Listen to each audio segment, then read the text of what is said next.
목사님, 왜 저 사람한테만 돈을 많이 주셨나요? 몇 년 전 새벽 기도회를 마치고 나오는데 한 권사님이 제게 다가오셨습니다. 목사님, 저는 정말 궁금해요. 왜 하나님은 어떤 사람에게는 그렇게 많이 주시고 어떤 사람에게는 이렇게 적게 주시는 거예요? 저도 열심히 기도하고 11조 빠짐없이 드리고 교회 봉사도 하는데 왜 제 삶은 이렇게 힘들기만 한 건가요? 옆집 권사님은 예수님 믿은 지 얼마 안 됐는데 사업도 잘 되고 자녀들도 다 잘 되고 그렇게 축복받았다고 간증하시던데요. 그 권사님의 눈빛에는 억울함과 혼란이 가득했습니다. 저는 그 순간 할 말을 잃었습니다. 왜냐하면 저 역시도 목회를 하면서 똑같은 질문으로 하나님 앞에 씨름했던 적이 있었기 때문입니다. 솔직히 고백하겠습니다. 저도 목사인데 가끔은 이런 생각이 들 때가 있었어요. 왜 저 교회는 그렇게 빠르게 성장하는데 우리 교회는 이렇게 더딘 걸까? 왜 똑같이 기도하고 똑같이 헌신하는데 결과는 이렇게 다른 걸까? 혹시 내가 뭔가 잘못하고 있는 건 아닐까? 그런 생각들이 마음을 짓눌렀던 시간들이 있었습니다. 여러분도 그런 경험 있으신가요? 열심히 살아가는데 왜 내 삶만 이렇게 힘든지, 왜 다른 사람들은 다 잘 되는 것 같은데 나만 뒤처지는 것 같은지 그런 생각에 마음이 무너질 때가 있지 않으신가요? 오늘 저는 여러분과 함께 이 질문에 대한 하나님의 답을 나누고 싶습니다. 재물은 정말 하나님의 축복일까요? 왜 하나님은 어떤 사람에게는 많이 주시고 어떤 사람에게는 적게 주시는 걸까요? 그리고 그 안에 담긴 하나님의 뜻은 무엇일까요? 오늘 이 시간 함께 나눌 7가지 진리가 여러분의 마음에 깊이 새겨지기를 소망합니다. 이 말씀이 마음에 닿는다면 구독과 좋아요 버튼을 눌러주시고 여러분의 기도 제목과 함께 댓글란에 아멘으로 화답해 주세요. 함께 시작하겠습니다. 저는 고등학교 3학년 때 어느 부흥회에서 충격적인 말을 들었습니다. 예수 믿고 3년 안에 부자 못 되면 예수 헛믿었다. 그 말이 제 귓가에 계속 맴돌았습니다. 정말 예수님을 믿으면 부자가 될까요? 많은 사람들이 입으로는 그렇게 말하지 않지만 마음속으로는 기대하고 있지 않나요? 예수님을 믿으면 적어도 조금은 형편이 나아지지 않을까, 하나님이 도와주셔서 조금은 넉넉하게 살게 되지 않을까 하는 기대감 말입니다. 옛날 사람들은 재난과 질병과 가난을 하나님의 저주라고 생각했습니다. 반대로 장수와 권력과 재물은 하나님의 축복이라고 여겼죠. 그런데 과연 재물이 정말 하나님의 축복일까요? 저는 재물을 하나님이 주신 선물이라고 말하는 것에는 동의합니다. 하지만 그 선물에는 여러 종류가 있다고 생각합니다. 첫 번째 종류는 보상입니다. 제가 미국에서 목회하면서 새로 오신 분들의 정착을 많이 도와드렸습니다. 자녀들 학교 등록, 운전면허 취득, 이런 것들을 도와드리면 연말쯤 사과 상자를 들고 오시는 분들이 계십니다. 그 사과 상자는 제가 어떻게 먹든 상관없습니다. 왜냐하면 그건 보상이니까요.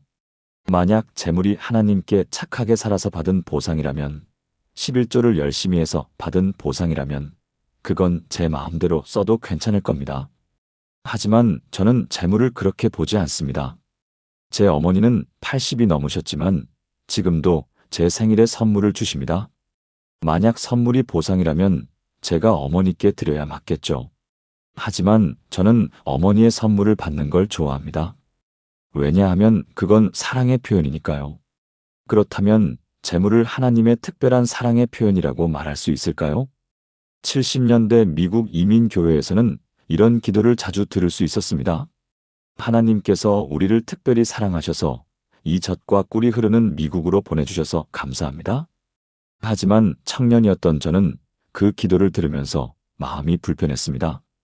하나님이 특별히 사랑하셔서 미국에 보내셨다면 한국에 있는 분들이나 아프리카에 있는 분들은 어떻게 생각할까요? 그분들은 하나님의 사랑을 못 받은 걸까요? 교회가 성장한 후에도 비슷한 기도를 듣습니다. 우리는 아무것도 한 게 없는데 하나님께서 특별히 사랑하셔서 교회를 부흥시켜 주셔서 감사합니다. 겸손한 감사처럼 들리지만 그 말을 들으면서 상처받는 사람들이 있지 않을까요? 왜 나는 사랑하지 않으시는 거지? 왜 나는 이렇게 힘들게 살게 만드시는 거지? 왜 나에게는 안 주시는 거지? 정말 열심히 사는데 안 됩니다. 게을러서가 아닙니다. 최선을 다해서 살고 있는데 억울하다 싶을 만큼 안 됩니다. 그래서 저는 재물을 보상이나 특별한 사랑의 표현이 아닌 또 다른 종류의 선물로 봐야 한다고 생각합니다. 그것이 바로 은사입니다. 성경은 재물을 은사로 말씀하고 계십니다. 은사는 특별합니다. 은사는 하나님의 뜻대로 각 사람에게 다르게 주어지는 것이기 때문입니다. 두 번째 은사의 분배는 공평하지 않습니다. 성경 고린도전서를 보면 성령께서 은사를 주실 때 각 사람에게 성령의 뜻대로 나누어 주신다고 말씀하십니다. 하나님께서 재물을 주실 때도 그 분배는 공평하지 않습니다. 어떤 사람에게는 많이 주시고 어떤 사람에게는 적게 주십니다. 우리는 너무 힘들어서 묻습니다. 왜 하나님은 어떤 사람에게만 많이 주실까요? 어떤 사람은 왜 태어나면서부터 금수저이고 어떤 사람은 왜 태어나면서부터 흙수저일까요? 어떤 사람은 모든 것을 다 가지고 있는데 어떤 사람은 아무것도 가지지 않고 버겁게 세상을 살아가야 하는 걸까요? 왜 하나님이 이렇게 하셨을까요? 솔직히 저도 답은 잘 모르겠습니다. 하지만 분명한 건 있습니다. 이 세상은 공평하지 않다는 겁니다. 어떤 사람에게는 하나님께서 많이 주시고 어떤 사람에게는 적게 주십니다. 재물도 마찬가지입니다. 어떤 사람에게는 재물을 많이 주시고 어떤 사람에게는 재물을 적게 주십니다. 이게 주어진 현실입니다. 어떤 목사는 교회가 성장하고 또 어떤 목사는 아무리 열심히 해도 교회가 성장하지 않는 것도 하나님의 섭리 가운데 하나님이 하시는 일입니다. 저는 이것을 받아들이는데 오랜 시간이 걸렸습니다. 왜 하나님은 이렇게 불공평하게 나누어 주시는 걸까? 이 질문으로 밤마다 씨름했습니다. 하지만 성경을 읽으면서 깨달았습니다. 하나님의 공평함은 우리가 생각하는 공평함과 다르다는 것을요. 구약시대에는 제사가 중요했습니다. 제사를 통해 하나님께 가까이 갈 수 있었고 하나님은 제사법을 아주 상세하게 가르쳐 주셨습니다. 하지만 예수 그리스도를 통해서 제사가 완성되었습니다. 신약시대의 성도들은 더 이상 구약의 제사를 드리지 않습니다. 제사가 폐지된 게 아니라 완성된 겁니다. 성전도 마찬가지입니다. 이스라엘 백성들에게 성전은 하나님의 임재를 상징하는 중요한 것이었습니다. 하지만 예수님께서 말씀하셨죠. 저 성전을 헐라. 내가 사흘 만에 다시 일으키겠다. 예수님 자신이 성전이 되셨습니다. 이제는 예수 그리스도가 계신 곳이 성전이고 예수 그리스도와 함께하는 사람들이 성전입니다. 저는 재물도 마찬가지라고 생각합니다. 구약에서 재물과 장수와 형통은 하나님의 백성들에게 주어질 풍성한 삶과 영원한 삶을 상징적으로 보여주는 것이었습니다. 하지만 이 모든 것을 완성하신 분이 바로 예수 그리스도이십니다. 예수 안에 있는 사람들이 진정한 의미에서의 만족을 누리고 생명을 누리며 살아가는 사람들입니다. 그래서 신약 성경에는 예수님을 잘 믿는 사람들이 부자가 되었다거나 형통해서 장수했다는 기록이 한 번도 나오지 않습니다. 오히려 가진 것을 팔아서 가난한 자에게 나누어 주라고 말씀하시고 무엇을 먹을지, 무엇을 마실지 염려하지 말라고 말씀하십니다. 왜냐하면 예수님이 이 모든 것을 완성하신 분이기 때문입니다. 예수님 안에 있으면 그것이 진정한 의미에서의 생명이기 때문입니다. 따라서 구약에서 말씀하시는 것들이 신약에서 예수님을 통해 어떻게 완성되어 가는가를 보는 것이 중요합니다. 그래서 재물을 은사로 봐야 한다는 겁니다. 은사에는 특징이 있습니다. 성경은 우리에게 더욱 큰 은사를 사모하라고 말씀하십니다. 고린도전서 12장을 보면 바울이 고린도 교회에 편지를 쓰고 있습니다. 당시 고린도 교회는 방언 은사 때문에 교회가 시끄러웠습니다. 방언의 은사를 받은 사람들이 있었고 받지 못한 사람들이 있었습니다. 바울은 이렇게 말합니다. 다 선지자겠느냐, 다 교사겠느냐, 다 능력 행하는 자겠느냐, 다 방언하는 자겠느냐, 다 통역하는 자겠느냐? 아니라는 말입니다. 하나님이 각자에게 주신 게 다르다는 말입니다. 그런즉 너희는 더욱 큰 은사들을 사모하라. 내가 너희에게 제일 좋은 길을 보이리라. 그리고 나서 그 유명한 고린도전서 13장 사랑장이 나옵니다. 사람이 천사의 말을 한다 할지라도 사랑이 없으면 울리는 꽹과리가 되고, 사람이 산을 옮길 만한 믿음이 있다 할지라도 사랑이 없으면 그건 아무것도 아니다. 여기서 바울이 대조하는 것은 방언과 믿음 중 어떤 게 더 큰가가 아닙니다. 사랑이 없는 방언과 사랑이 있는 방언을 대조하고, 사랑이 없는 믿음과 사랑이 있는 믿음을 대조하는 겁니다. 사람이 천사의 말을 한다 할지라도 사랑이 없다면 아무것도 아닙니다. 그런데 사랑이 있으면 좋습니다. 사람이 산을 옮길 만한 믿음이 있더라도 사랑이 없다면 아무것도 아닙니다. 그런데 사랑이 있으면 좋습니다. 그러면 사랑이란 게 뭘까요? 바울은 계속 설명합니다. 사랑은 오래 참고 온유하며 자랑하지 않고 교만하지 않고 무례하게 행하지 아니하고 자기의 유익을 구하지 아니하는 것입니다. 바울의 말씀을 정리하면 이렇습니다. 하나님께서 너희에게 방언의 은사를 주셨느냐? 그렇다면 그 은사가 더욱 큰 은사가 되게 하라. 어떻게 하는 게 제일 좋은 방법일까? 제일 좋은 방법은 바로 사랑으로 행하는 것이다. 그러면 사랑으로 행한다는 게 무엇일까? 내가 방언의 은사를 받았다고 해서 교만하지 말고, 무례하게 행하지 말고, 자기 이익을 구하지 말고, 다른 사람들을 무시하지 마라. 그러면 그 은사가 큰 은사가 될 것이다. 하나님이 너에게 재물을 주셨느냐? 그러면 그 재물이 큰 은사가 되게 하라. 하나님께서 주신 재물 때문에 교만하거나, 그것 가지고 다른 사람들을 무시하거나, 자기의 유익을 구하거나, 무례하게 행한다면 그 은사는 작은 은사가 될 것이다.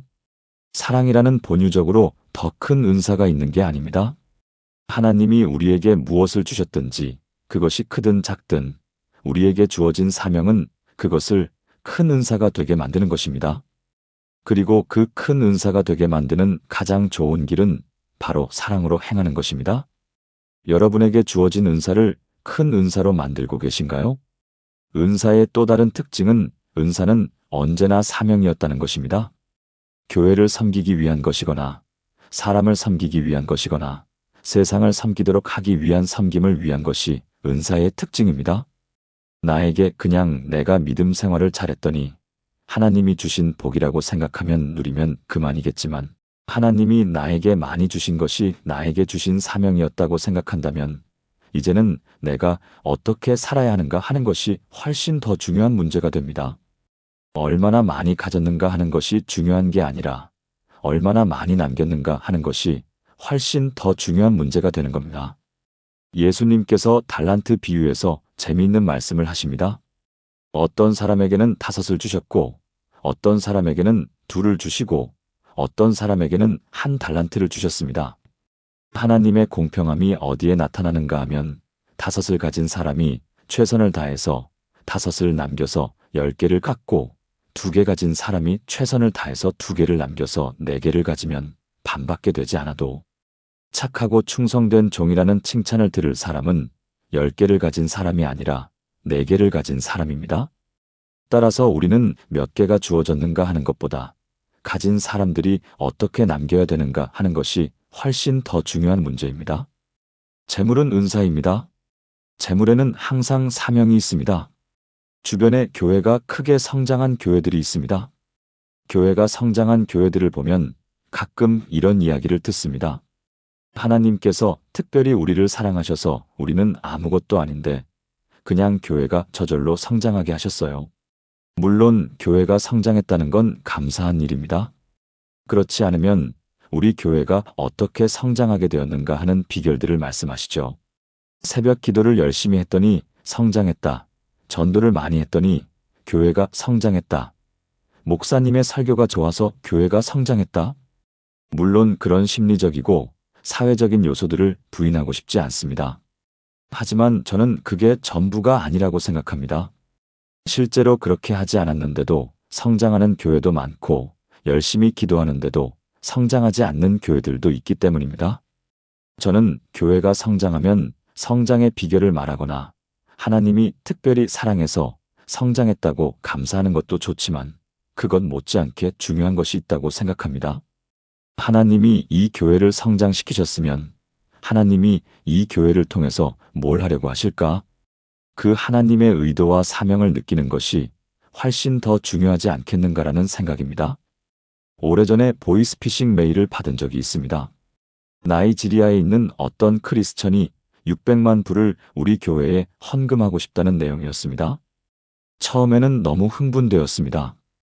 600만 불이라니? 당시 우리 교회는 노숙자 사역을 하고 있었는데 혹시 이걸 알았나 하는 생각도 들었습니다. 나이지리아에 전화까지 했습니다. 은행 계좌를 알려주면 돈을 보내겠다고 했습니다. 보이스피싱인 줄 알고 끝냈지만 그때 문득 생각이 들었습니다. 만약 그게 진짜였다면 어땠을까?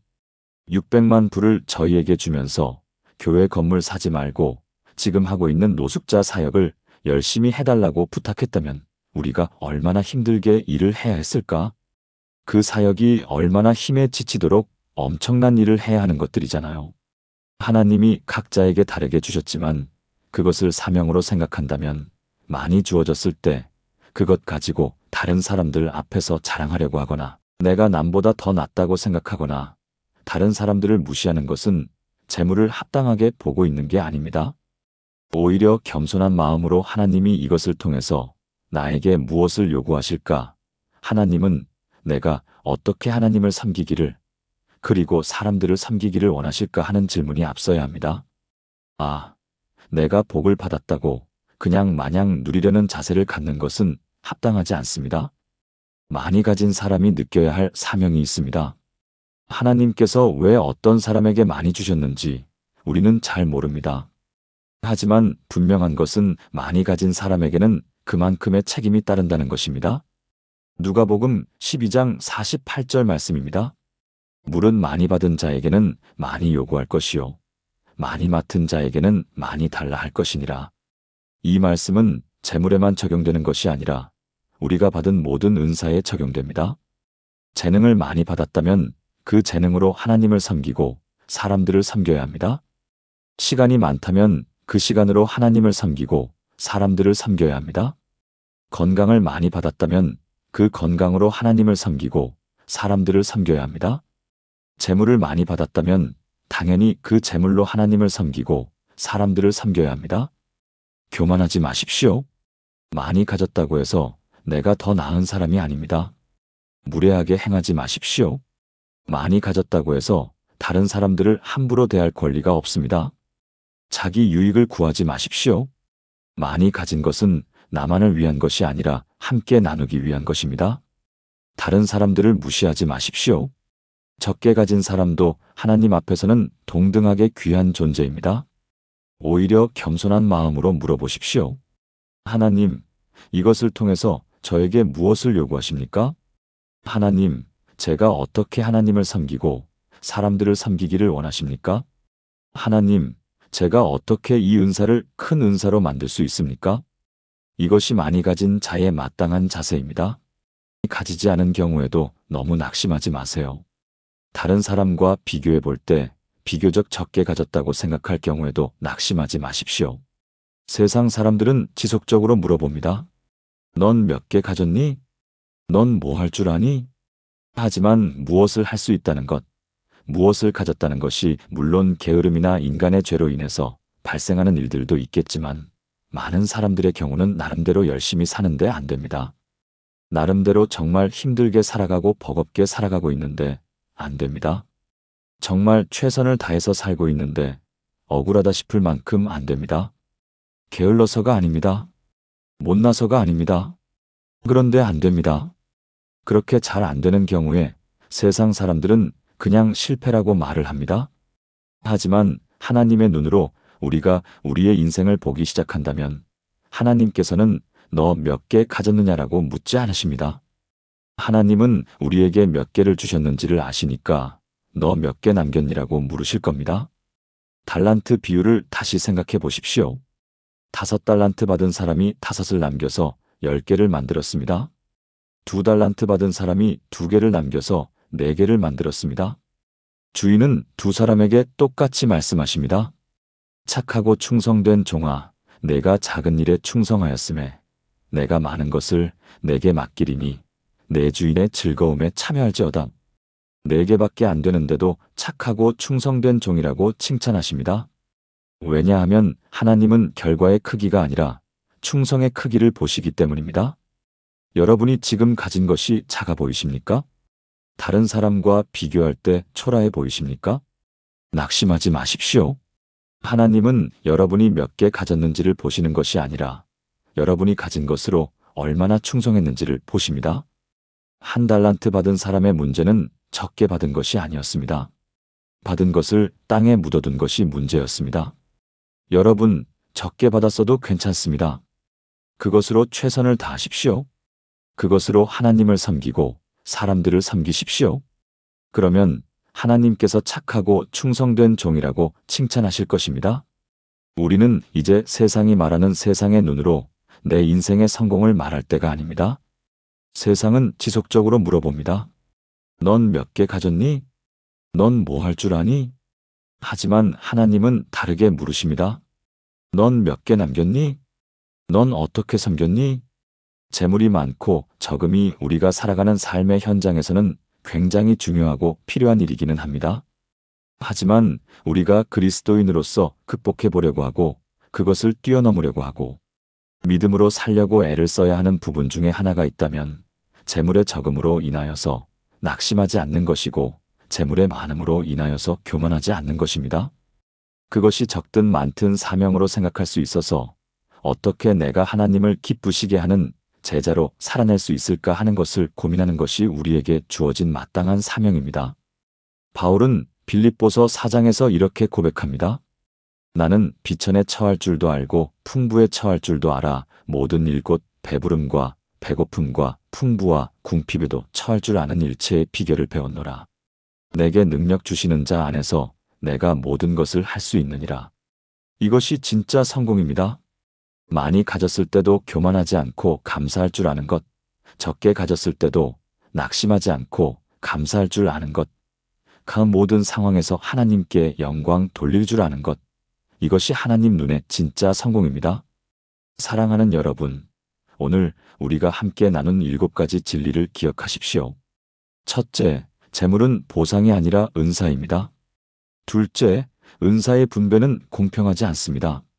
셋째, 작은 은사를 큰 은사로 만드는 비결은 사랑으로 행하는 것입니다. 넷째, 은사에는 항상 사명이 따릅니다. 다섯째, 많이 가진 자에게는 그만큼의 책임이 있습니다. 여섯째, 적게 가진 자여, 낙심하지 마십시오. 일곱째, 하나님의 눈으로 보는 성공이 진짜 성공입니다. 여러분이 지금 어떤 상황에 계시든지 많이 가지셨든 적게 가지셨든 하나님께서는 여러분을 사랑하십니다. 그리고 여러분에게 주신 것으로 여러분이 하나님을 섬기고 사람들을 섬기기를 원하십니다. 오늘 이 말씀이 여러분의 마음에 깊이 새겨지기를 소망합니다. 이 말씀이 은혜가 되셨다면 구독과 좋아요 버튼을 눌러주시고 댓글란에 아멘으로 화답해 주세요. 그리고 여러분의 기도 제목을 함께 올려주시면 함께 기도하겠습니다. 하나님의 은혜가 여러분과 여러분의 가정에 충만하시기를 축복합니다.